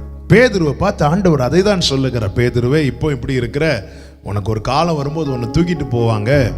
உன்னுடைய முதிர் வயதில் உன்னை தூக்கிட்டு போவாங்க. அதாவது முதிர் வயதில் இரத்த சாட்சியாய் மரிக்க போகிற காரியத்தை குறித்து கர்த்தர் பேதுருவினிடத்தில் சொல்லும்போது அவ்வழியாய் யோவான் வருகிறான். இயேசுவின் மார்பில் சாய்ந்திருந்த யோவான் வரும்போது பேதுரு உடனே, ஆண்டவர் அவன் காரியம் என்ன அப்படின்னு கேட்கும்போது ஆண்டவர் வான் பண்றார், எச்சரிக்கிறார். நான் வர்றது வர அவன் உயிரோடு இருந்தா உனக்கு என்ன அப்படிங்கிறார். அதன் அர்த்தம் என்ன? நீ உன் அழைப்பை பாரு, அடுத்தவன் அழைப்பை பார்க்காத. உன் அழைப்பை பார், அழைப்புக்கு ஏற்றபடி நட. உன்னை நான் எதற்கு அழைத்திருக்கிறேன், அதற்கு ஏற்றபடி நடக்க வேண்டும். இப்போ அடுத்த கேள்வி கேட்கலாம், என் மேல தேவன் வைத்திருக்கிற அழைப்பு என்ன? ரட்சிக்கப்பட்ட ஒவ்வொருவரையும் தேவன் அழைத்து தான் நீதிமானாக்கி இருக்கிறார். என் மேல் தேவன் வைத்திருக்கிற அழைப்பு என்ன? அதை நான் எப்படி அறிந்து கொள்ள? அதை அறிந்து கொள்ள வேதம் நமக்கு அழகான மார்க்கத்தை காண்பிக்கிறது. அப்போஸ்தலர் 13வது அதிகாரம் அதனுடைய 2வது வசனத்துல இப்படி அருமையான அந்த வார்த்தையை பார்க்க முடிகிறது. அப்போஸ்தலர் 13:2. அவர்கள் கர்த்தருக்கு ஆராதனை செய்து உபவாசித்துக் கொண்டிருக்கிற போது பர்னபாவையும் சவுலையும் நான் அழைத்த ஊழியத்துக்காக அவர்களை பிரித்து விடுங்கள் என்று பரிசுத்த ஆவியானவர் திருவுளம் பற்றினார். அழைப்பை அறிந்து கொள்ள என்ன வேதம் காண்பிக்கிறது? ஆராதனை செய், ஜெபம் பண்ணு, ஆண்டவர் சமூகத்தில் தினம் ஆராதித்து ஆண்டவர் சமூகத்தில் இருந்து ஜெபிக்கணும். பவுல் ஜெபித்து காத்திருந்த போது பரிசுத்த ஆவியானவர் திருவுளம் பற்றினார். தேவனுடைய ஆழங்களை அறிந்தவர். அதை நமக்காய் அனுப்பப்பட்ட தேற்றரவாள நாம் பரிசுத்த ஆவியானவர் அதை தெரிவிப்பார், பேசுவார், உணர்த்துவார். இன்னைக்கு நம்ம பிரச்சனை என்னன்னா, என் மேல வைத்திருக்கிற அழைப்பை நீங்க கேட்டு சொல்லுங்க சொல்லிட்டு அடுத்தவங்கள்ட்ட ஜெபம் பண்ண சொல்லிட்டு இருக்கிறது. பவுல் ஜெபித்தான். தமஸ்குவுக்கு போய் 3 நாள் ஃபாஸ்டிங் இருந்து ஜெபித்த பிற்பாடு கர்த்தர் அனனியாவை கொண்டு பேசுகிறார். இங்க பேதுரு ஜெபிக்கிறார், யோவான் ஜெபிக்கிறார். அவர்கள் மாத்திரமல்ல, பவுலும் பர்னபாவும் சேர்ந்து ஜெபிக்கிறாங்க, ஆராதனை செய்து ஜெபிக்கிறாங்க. ஆராதனையும் ஜெபமும் வாழ்க்கையில் ஒழுங்காய் இருக்குமானால் தேவன் நம்மேல் வைத்த அழைப்பை எளிதாய் அறிந்து கொள்ள முடியும். 2007வது வருஷத்துல நான் ஒரு காரியத்துக்காக ஆண்டவர் சமூகத்திலே உபவாசித்து ஜெபித்தேன். என்னுடைய படிப்பை முடித்து அந்த வருஷம் 2007, ஆண்டவர் இந்த காரியத்தை எனக்கு வாக்கியம் பண்ணுங்க, என்னை இப்படி நடத்துங்க, என்னுடைய விருப்பங்களை சொல்லி கிட்டத்தட்ட 2 வாரங்கள் இருக்கும் என்று நினைக்கிறேன். அந்த ஜெபத்தின் முடிவில் கர்த்தர் செய்த காரியம் என்ன? என்னுடைய விருப்பங்களை உடைத்து அவருடைய சித்தத்துக்கு ஒப்பு கொடுக்க வைக்கிறார். அவருடைய சித்தம் இன்னது என்பதை அறிய உணர தேவன் கிருபை செய்கிறார். அப்படிதான் நான் என்னை ஊழியத்துக்கு தேவ சமூகத்திலே முழுமையாக ஒப்பு கொடுத்தது. ஊழியமே செய்யக்கூடாது என்கிறதுல உறுதியா இருந்தவன். காரணம், எனக்கு என் லைஃப் தெரியும், எங்க அப்பா லைஃப் தெரியும். 19வது வயதில் ஆண்டவருக்காக வைராக்கியம் பாராட்டி எதுவுமே வேண்டாம் சொல்லி எல்லாவற்றையும் விட்டு உடுத்த உடை கையில் வேதத்தோடு கர்த்தருக்காக கடைசி வரை நின்றவர்கள். ஒரு பாஸ்டர் பையங்கிறதுனால ஊழியத்துக்கு வந்துடக்கூடாதுங்கிறதுல உறுதியா இருந்தேன். அவர்கள் ஆண்டவர் மேல காண்பித்த அன்பு, விசுவாசம், பரிசுத்தத்துக்கான வைராக்கியங்கள் இவைகள் ஒன்றும் என்னில் இல்லை. எனவே நான் இந்த ஊழியத்துக்கு லாயக்கு இல்லை அப்படின்னு நினைச்சிட்டு நான் வேற பாதையை நோக்கி ஓடினவன். ஆனால் தேவ சமூகத்தில் ஜெபித்த போது இதுதான் தேவன் வைத்திருக்கிற அழைப்பு, இதுதான் தேவ சித்தம் என்பதை அறிந்து ஒப்பு கொடுக்க வைக்கிறார். நான் ஒப்பு கொடுத்தேன் என்று சொல்லவில்லை, என்னை ஒப்பு கொடுக்க வைத்தார். காரணம் என்ன? தேவன் ஜெபிக்க வைத்தார், ஆராதிக்க வைத்தார். ஜெபமும் ஆராதனையும் நம்ம அழைப்பை அறிந்து கொள்ள தேவன் வைத்து வேதம் காண்பித்து தருகிற மார்க்கம். ஆராதிக்கவும் மாட்டேன், நான் ஜெபிக்கவும் மாட்டேன், நீங்க ஜெபம் பண்ணி என் மேல இருக்கிற அழைப்பை சொல்லுங்கன்னா சொல்ல மாட்டார். அனனியா வந்து பவுல் மேல கை வைக்கணும்னா பவுலே நீ 3 நாளாவது ஜெபித்திருக்கணும். ஆமென். ஆராதனை ஜெபமும் இருந்தது. அழைப்பு உறுதிப்படும் வரைக்கும் நிறைய பேர் பாருங்க, நான் காத்திருக்கிறேன் சொல்லிட்டு காத்திருக்கிறீங்க. என்ன பண்ணிட்டு இருக்கிறீங்க? சும்மா படுத்து தூங்குறது காலைல 10 மணி வரை, அப்புறம் சாப்பிடுறது, அப்புறம் வெளியே சுத்துறது. கேட்டா வெயிட் பண்றேன், ஆண்டவர் டைமுக்காக வெயிட் பண்றேன். நீ வெயிட் பண்ணல, நீ வேஸ்ட் பண்ற. காத்திருக்கிறவன் ஆராதிப்பான், தொழுது கொள்வான், ஜெபிப்பான். நான் வெயிட் பண்றது வேற, வேஸ்ட் பண்றது வேற. வெயிட் பண்றவன் அந்த டைம்ல சுதந்திரிப்பான், வேஸ்ட் பண்றவன் அவனுக்கு நன்மை டிலே ஆயிட்டே இருக்கும். அழைப்பை அறிந்து கொள், அழைப்பு கேட்டபடி நட. என்னால நடக்க முடியுமா? உன்னால முடியாது என்பது அவருக்கு தெரியும், அழைத்தவருக்கு தெரியாதாங்க. ஒரு கடையில போய் நம்ம ஒரு பொருளை பார்த்து வாங்குறோமே, எது தாங்க? ஒரு பாத்திர கடைக்கு போறோம், ஆமே, நமக்கு தண்ணி பிடிக்கிறதுக்கு நமக்கு ஒரு 5 லிட்டர் தண்ணி பிடிக்கிறதுக்கு ஒரு பாத்திரம் வாங்கணும். நாம போய் அதை பார்த்து தானே, செக் பண்ணி தானே வாங்குவோம். எந்த பாத்திரத்தில் 5 லிட்டர் பிடிக்கும்னு பார்த்து தானே அங்கே வாங்குவோம். சும்மா போய் விலை குறைஞ்ச பாத்திரம் ஏதோ ஒன்று எடுத்துட்டு வாங்கன்னு சொல்லி எடுத்துட்டு வருவோமா? இல்லை, எனக்கு 5 லிட்டர் தண்ணி பிடிக்கிறதுக்கு ஒரு பாத்திரம் வேணும். அது என்ன பாத்திரம் பார்த்து செக் பண்ணி ஓட்டை இருக்கா எல்லாம் பார்த்து தானே வாங்குறோம். ஒரு பாத்திரத்தை கடையில் போய் ஒரு பொருளை வாங்குற நாமளே பார்த்து வாங்கும்போது நம்ம அழைத்தவருக்கு தெரியாதாங்க நம்மால எது முடியும் எது முடியாதுன்னு? என்னால முடியாதுன்னு தெரிஞ்ச என்ன அழைத்திருக்கிறார். அதுதான் கிருபை, அதுதான் என் மேல வச்ச அன்பு. நான் தோன்றும் முன்னமே எனக்கான தேவ நிர்ணயம். அது அழைச்சிட்டு சும்மா விடல.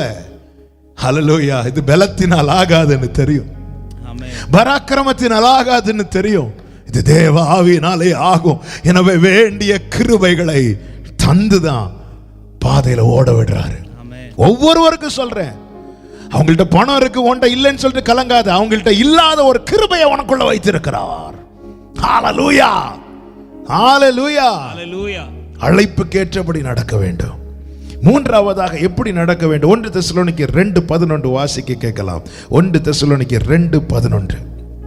Thank you Holy. மேலும் தம்முடைய ராஜ்யத்திற்கும் மகிமைக்கும் உங்களை அழைத்த தேவனுக்கு, மேலும் தம்முடைய ராஜ்யத்துக்கும் மகிமைக்கும் உங்களை, அப்ப தேவன் எதுக்கு அழைச்சிருக்கிறார் தெரியுமா? இங்கே ஏதோ சர்ச்சில் மெம்பர் ஆக்குவதற்கல்ல.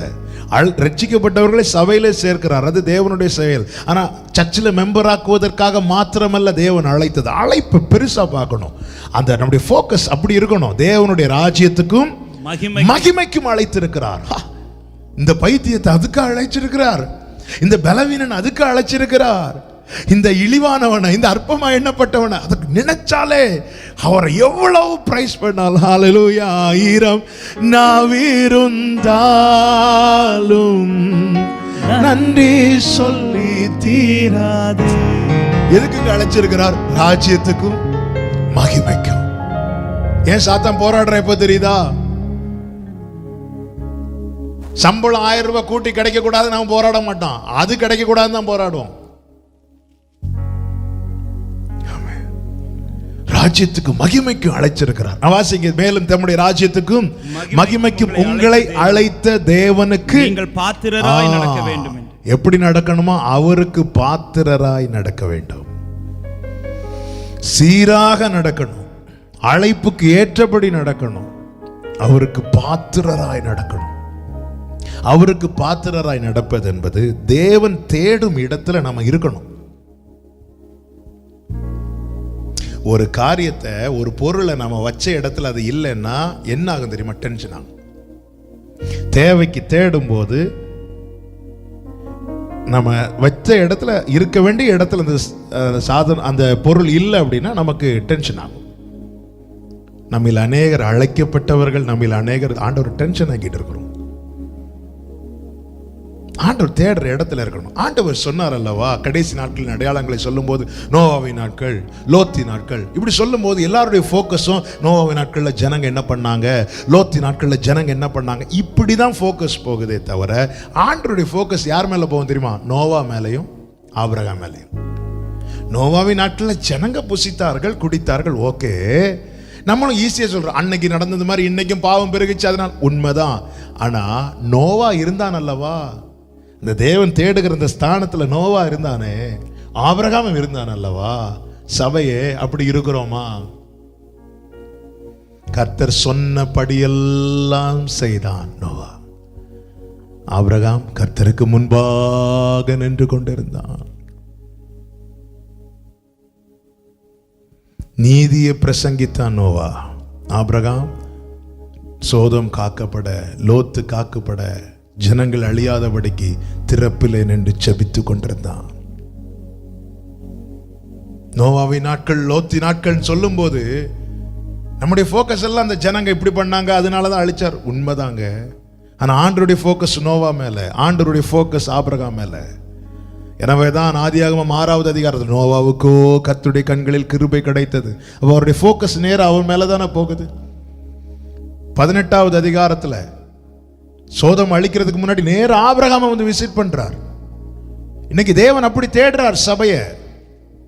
தேவனுக்கு ஏற்ற பாத்திரவான்களாய் நடந்து கொள்ள வேண்டும், தேவனுக்கு பாத்திரவான்களாய் நடக்க வேண்டும். சொல்றோமா ஜனங்களுக்கு சத்தியத்தை? சொந்தங்களுக்கு சொல்றோமா?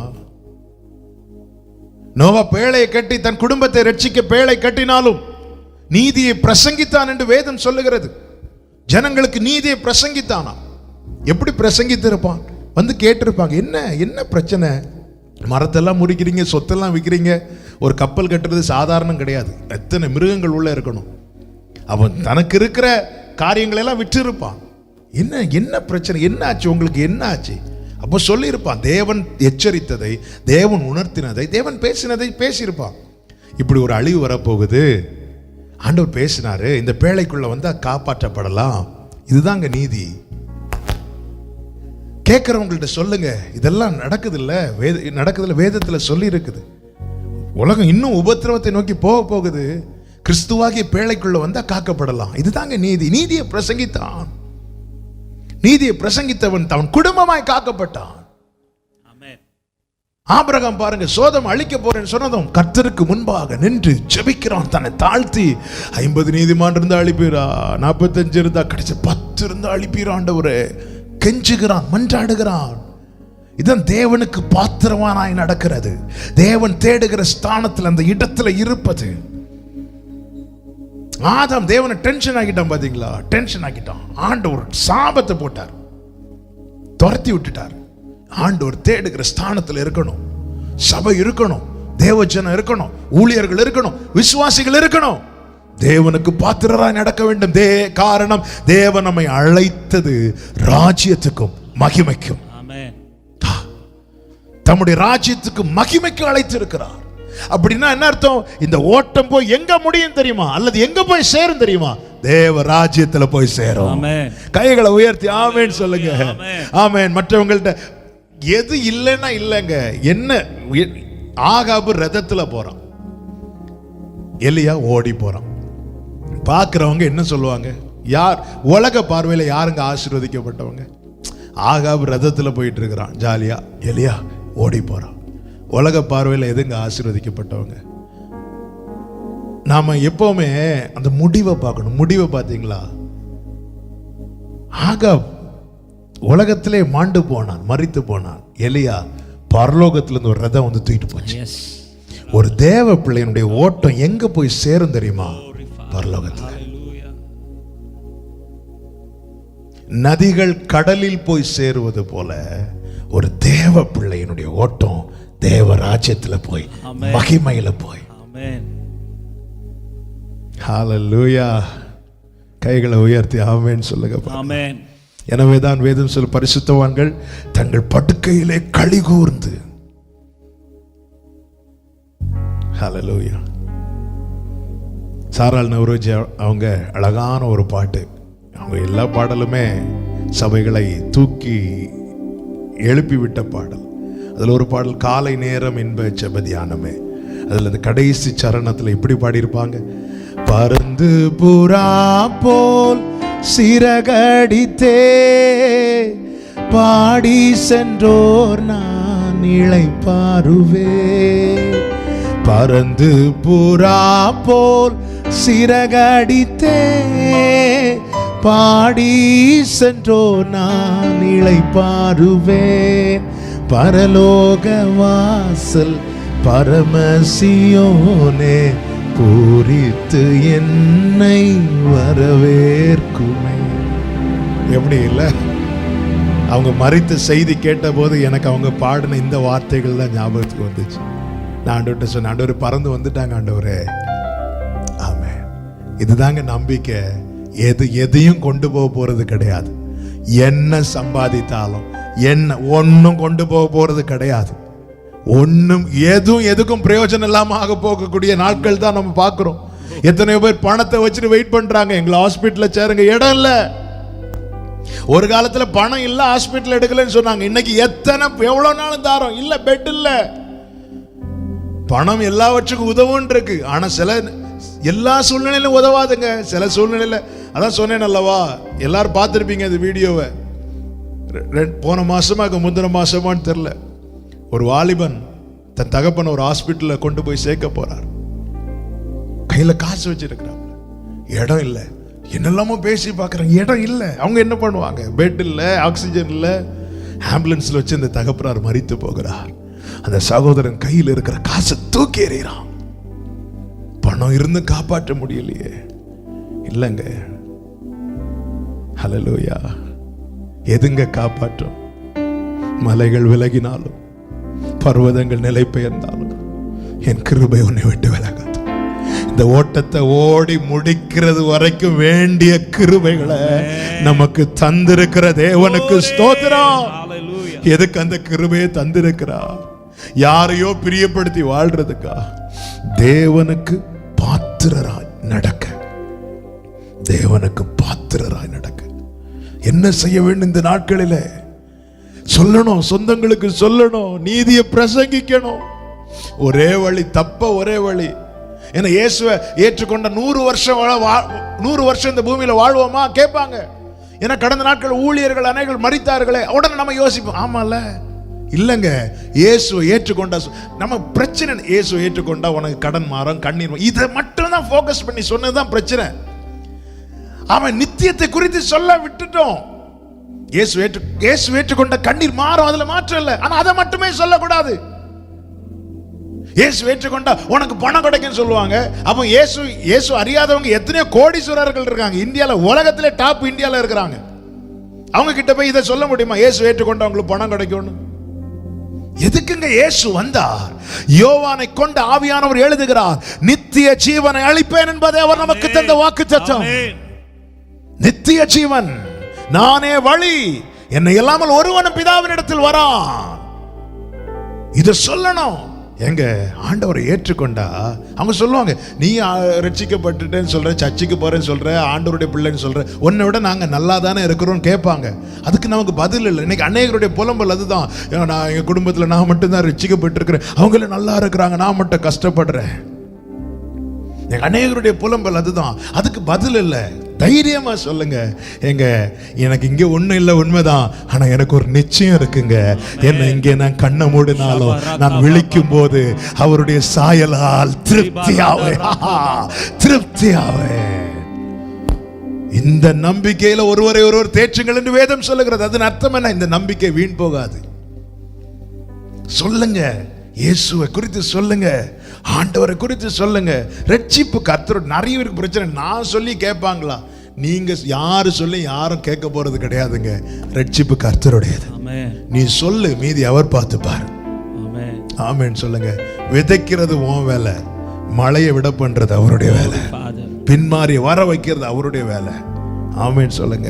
நேரம் அதிகம் போகிறது. இன்னும் 2 காரியத்தை கூட வேகமா சொல்லி செபிக்கிறேன். தேவனுக்கு பாத்திரராய் நடக்கணும். 3வது, ஆமென். 4வதாக எபிரேயர் 12வது அதிகாரம் 4வது வசனம். பாவத்திற்கு விரோதமாய் போராடுகிறதில் இரத்தம் சிந்தப்படத்தக்கதாக நீங்கள் இன்னும் எதிர்த்து நிற்கவில்லையே. 9வது வசனத்தை வாசிங்க. 9வது வசனம், எபிரேயர் 12:9.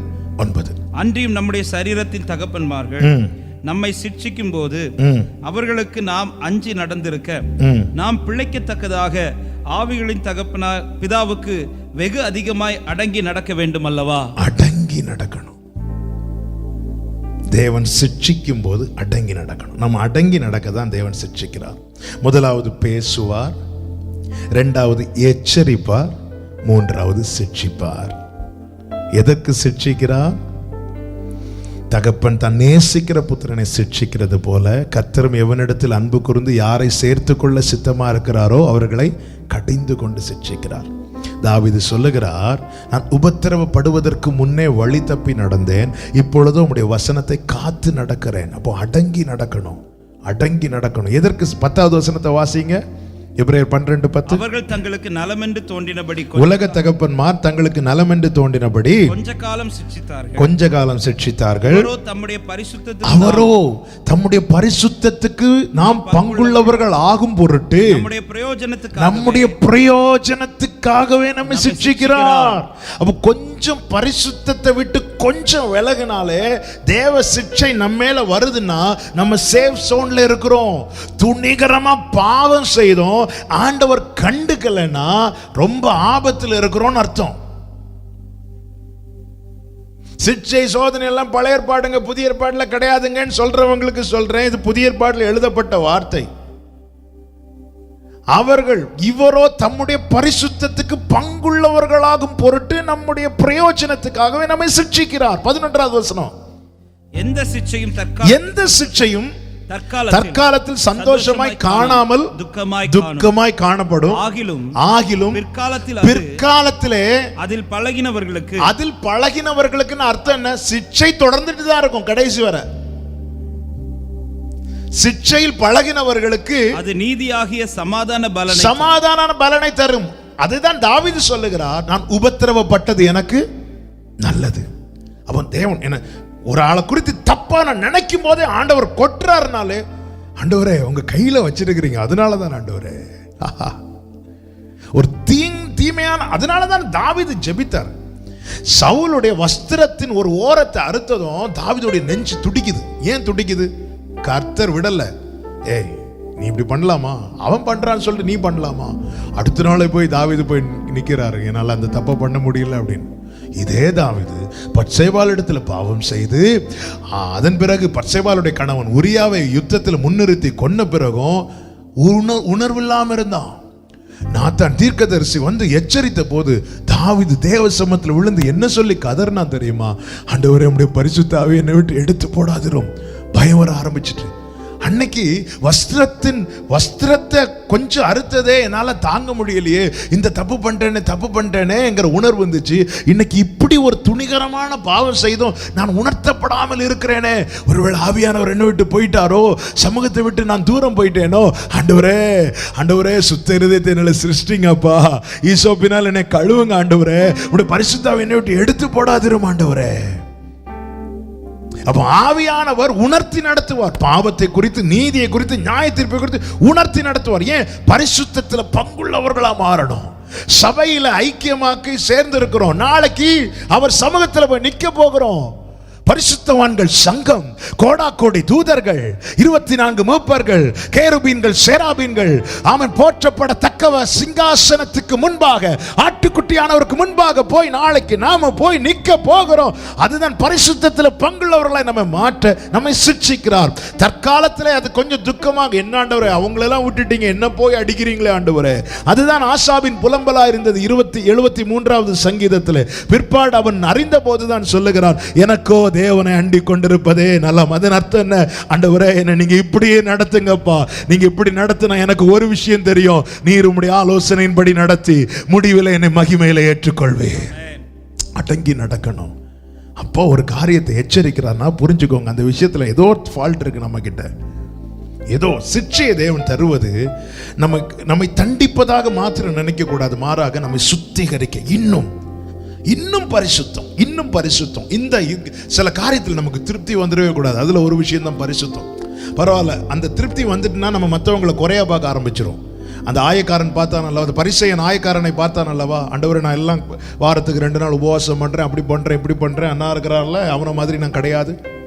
இன்னைக்கு அநேகருடைய பார்வை இப்படி இருக்கிறது, நாங்க எங்க கிட்ட எல்லாம் ஒரு தப்பும் கிடையாது, உங்களை மாதிரி கிடையாது, ஈஸியா அழகா சொல்லுவாங்க. பரிசுத்த விஷயத்துல திருப்தி வந்துடவே கூடாது. இன்னும் எதிரிகளுக்கு கூட தானியேல் இடத்துல குற்றம் காண முடியவில்லை. அப்படி இருந்தும் தானியேல் பாவ அறிக்கை செய்தான் தேவ சமூகத்தில். இயேசுவின் மார்பில் சாய்ந்திருந்தவன் யோவான் அப்படி இருந்தும் சொல்லுகிறார், நம்மில் பாவம் இல்லை என்போமானால் நம்மை நாமே வாஞ்சிக்கிறவர்களா இருக்கிறோம். ஒரு சின்ன தப்பு வரும்போது, ஒரு சின்ன கரம் சிந்தையில எழும்புனாலே ஆண்டவர் அடிப்பார், ஆண்டவர் சிட்சிப்பார், ஆண்டவர் உணர்த்துவார். அது நம்ம பழகினவங்களுக்கு அது சமாதானமா இருக்கும். ஆண்டவரே என்னை எவ்வளவு கேர் பண்றீங்க ஆண்டவரே. கிளாஸ் ரூம்ல பாருங்க, லாஸ்ட் பெஞ்சில் இருக்கிறவங்க ஃபெயிலானா கூட கண்டுக்க மாட்டாங்க. ஆனால் ஃபர்ஸ்ட் பெஞ்சில் இருக்கிறவங்க 100க்கு 2 மார்க் குறைஞ்சா கூட வாத்தியாருக்கு முகம் மாறும், என்ன மார்க் குறைஞ்சிருக்கு அப்படின்னு. எதுக்காக? சில நேரத்தில் சிட்சிப்பார், சில நேரத்தில் கடினமா பேசுவார். எதற்காக? அடுத்த தடவை நீ இந்த 2 மார்க் எக்ஸ்ட்ரா வாங்கணும். ஆண்டவர் அப்படிதாங்க பிள்ளைகளை உருவாக்குகிறார். வேதத்தை முழுவதும் எடுத்து பாருங்க, பேதுருவெல்லாம் சீஷர்கள் எல்லாம் எப்படி திட்டுறார்ல, அற்ப விசுவாசிங்கிறார், எப்படியெல்லாம் திட்டுறார். எதுக்காக? என்னை விசுவாசிக்கிறவன் நான் செய்த கிரியைகளை செய்வான், அதை விட அதிகமா. நாளைக்கு நீங்க என் கூட இருக்கணும். ஹல்லேலூயா. யோவானுக்கு காண்பித்து கொடுக்கிற பரலோக காட்சியில அப்போஸ்தலருடைய நாமங்கள் தரிக்கப்பட்டிருக்கிறதை பார்த்து ஆச்சரியப்பட்டான். இங்க நான் உன்னை அடிச்சது எதுக்கு தெரியுமா? சிட்சிக்கிறது எதுக்கு தெரியுமா? அடங்கி நடக்கணும். ஹல்லேலூயா. கைகளை உயர்த்தி ஆமென் சொல்லுங்க. ஒரு வார்த்தையை சொல்லி செபிக்க விரும்புகிறேன். ரோமர் 15:2. எப்படி நடக்க வேண்டும்? சீராக நடக்க வேண்டும், அழைப்புக்கு ஏற்றபடி நடக்க வேண்டும், தேவனுக்கு பாத்திரராய் நடக்க வேண்டும், அடங்கி நடக்க வேண்டும். நம்மில் ஒவ்வொருவனும் பிறனுடைய பக்தி விருத்திக்கு ஏதுவான நன்மை உண்டாகும்படி அவனுக்கு பிரியமாய் நடக்க, பிறருக்கு நன்மை உண்டாக நடக்க வேண்டும். இந்த பூமியில வாழ்ந்து நம்முடைய ஓட்டத்தை முடிக்கும் போது நம்மால 4 பேர் நன்மையை பெற்றிருக்கணும். இவன் வாழ்ந்தா யாருக்கும் ஒரு பிரயோஜனம் இல்லை. சிலர் இருப்பாங்க, இன்னொரு ஆளுக்கு பாரமாட்டம் இருக்க மாட்டாங்க, நன்மையாட்டம் இருக்க மாட்டாங்க. அப்படி இருக்கக்கூடாது, நன்மையா இருக்கணும். நீதிமொழிகள் 3:27 சொல்லப்பட்டிருக்கிறது, நன்மை செய்ய உனக்கு திராணி இருக்கும்போது அதை செய்யத்தக்கவர்களுக்கு செய்யாம இருக்காது. தேவன் ஒரு திராணியை கண்டிப்பா தந்திருப்பார். அதை யாருக்கு செய்யணுமா? யாருக்கோ செய்யணுமேன்னு செய்யக்கூடாது, செய்யத்தக்கவர்களுக்கு, செய்யாம இருக்கக்கூடாது. விசேஷமாய் சகோதரர்களுக்கு நன்மை செய்யுங்கள், விசுவாச குடும்பத்தாருக்கு நன்மை செய்யுங்கள் என்று வேதம் எடுத்து எழுதுகிறது. எல்லாருக்கும் நன்மை செய்யுங்கள் விசேஷமாக என்று சொல்லப்பட்டிருக்கிறது. அதன் அர்த்தம் என்ன?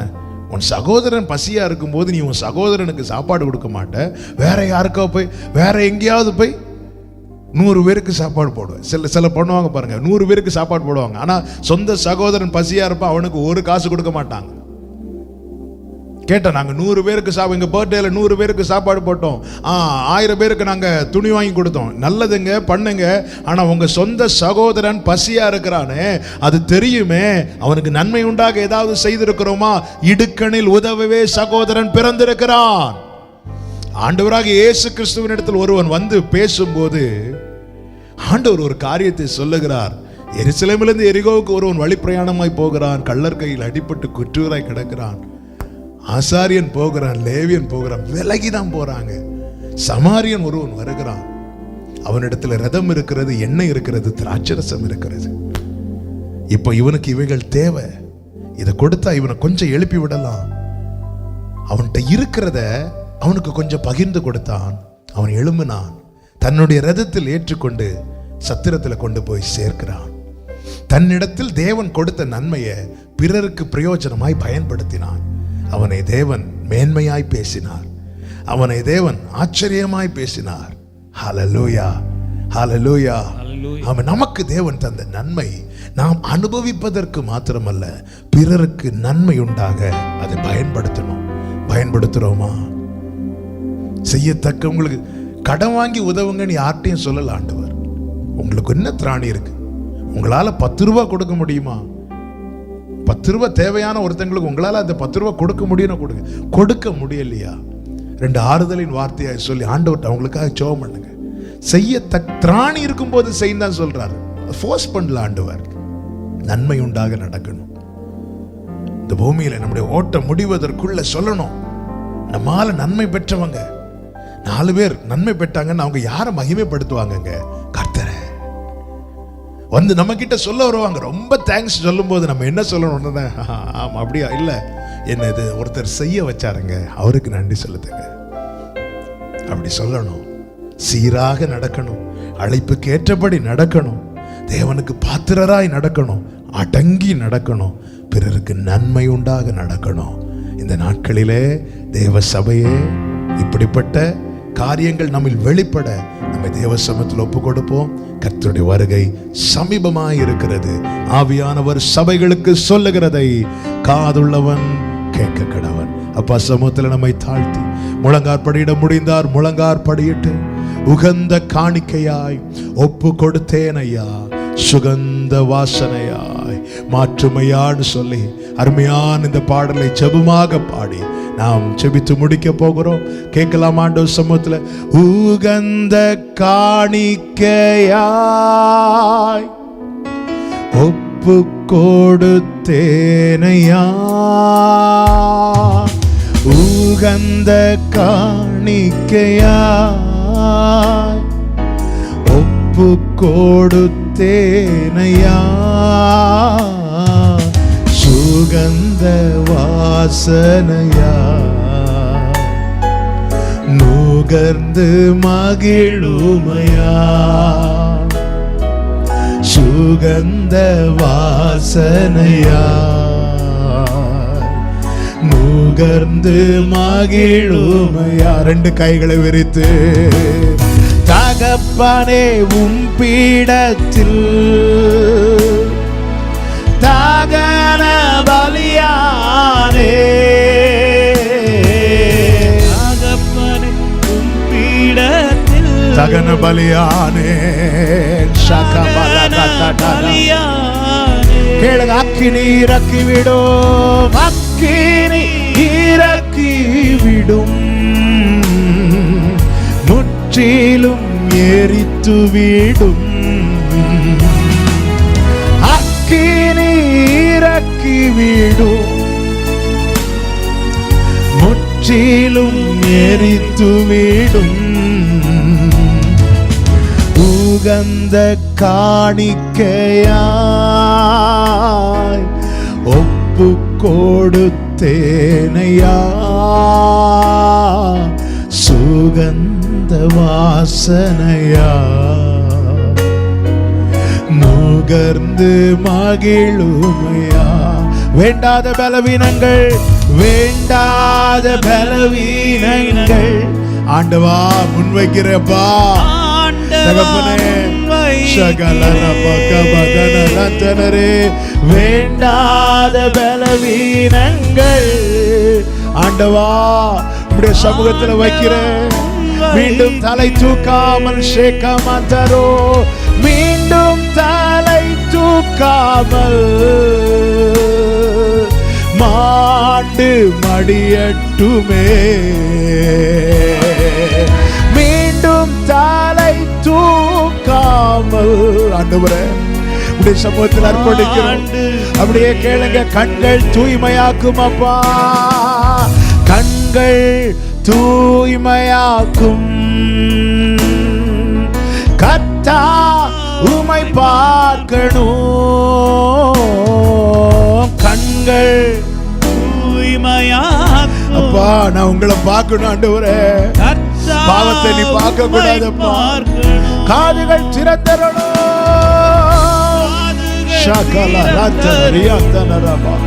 ஆமென். கர்த்தரும் குரல் கேட்கணும். காதுகள் திறந்தருளும். ஜீசஸ். கர்த்தரும் குரல் கேட்கணும். ரெண்டு கைகளை உயர்த்தி உகந்த காணிக்கையா ஒப்பு கொடுத்தேனையா, சுகந்த வாசனையா நுகர்ந்து மகிழுமையா. சுகந்த வாசனையா நுகர்ந்து மகிழுமையா. நல்ல கரங்களை தட்டி அப்பாக்கு மகிமை செலுத்துவோமா? ஹalleluya, ஹalleluya. பரிசுத்த பிதாவே, நல்ல தகப்பனே, நன்றியோடுமை துதிக்கிறோம், ஸ்தோத்தரிக்கிறோம், மகிமைப்படுத்துகிறோம், வாழ்த்துகிறோம். நீர் தந்த இந்த நல்ல பரிசுத்த ஆராதனைக்காய் ஸ்தோத்திரம். பாட, துதிக்க, ஆராதிக்க, ஜெபிக்க கிருபை செய்தீர். இப்படி வார்த்தைகளை கொண்டு எங்களோடு பேசினீர், பலப்படுத்தினீர், உணர்த்தினீர், தெரியப்படுத்தினீர், உருவாக்கினீர், கற்றுத்தந்தீர், எச்சரித்தீர். தகப்பனே, நாங்கள் சீராய் நடக்கவும், அழைப்புக்கேற்றபடி நடக்கவும், உமக்கு பிரியமான பாத்திரமாய் நடக்கவும், உமக்கு அடங்கி நடக்கவும், பிறருக்கு நன்மையுண்டாக நடக்கவும் தேவன் எங்களுக்கு கிருபை செய்வீராக. ஆண்டவரே, இரட்சிப்பு மிக சமீபம். சபையை உருவாக்குங்க. இந்த சத்தத்தை கேட்ட ஒருவர் கூட தேவராஜ்யத்தை இழந்து போகாதபடிக்கு கண்மணி போல காத்துருளும். எல்லா தீங்குக்கும் பொல்லாப்புக்கும் உடைய பிள்ளைகளை விலக்கி மறைத்து காத்துக்கொள்ளும். தேவைகளை கிருபையாய் சந்தியும். தேசத்தில் கிருபையாய் விடுதலை, இரட்சிப்பை கட்டளையிடுவீராக. இந்த லாக்டவுன்ல மாறட்டும், சபைகள் திறக்கப்படட்டும், ஜனங்களுடைய வாழ்வாதாரம் இயல்பு நிலைக்கு திரும்பட்டும். கர்த்தர் இறங்கி பெரிய காரியங்களை செய்வீர். நீர் செய்வீர் ஆண்டவரே. நன்றி அப்பா. தாழ்த்துகிறோம். மகிமை, கனம், துதி, சோதரம் எல்லாமும் ஒருவருக்கே செலுத்துகிறோம். இரட்சகர் இயேசு கிறிஸ்துவின் நாமத்தில் ஜெபிக்கிறோம் எங்கள் இரக்கமுள்ள நல்ல பிதாவே, ஆமென். சேர்ந்து சொல்லுவோமா? என் ஆத்துமாவே கர்த்தரை ஸ்தோத்திரி, என் முழுமே கர்த்தருடைய பரிசுத்த நாமத்தை ஸ்தோத்திரி, என் ஆத்துமாவே கர்த்தரை ஸ்தோத்திரி, கர்த்தர் செய்த சகல உபகாரங்களை மறவாதே. ஆமென். நம்முடைய கர்த்தராகிய இயேசு கிறிஸ்துவின் கிருபையும், பிதாவாகிய தேவனுடைய அன்பும், பரிசுத்த ஆவியானவருடைய ஐக்கியமும் சிநேகமும் பாதுகாவலும் நம் அனைவரோடும் கூட, எல்லா பரிசுத்தவான்களோடு கூட கர்த்தருடைய வருகை மட்டும் தங்கியிருப்பதாக. ஆமென். ஹalleluya. God bless you. கர்த்தர் உங்களை ஆசீர்வதிப்பாராக. ஆமென்.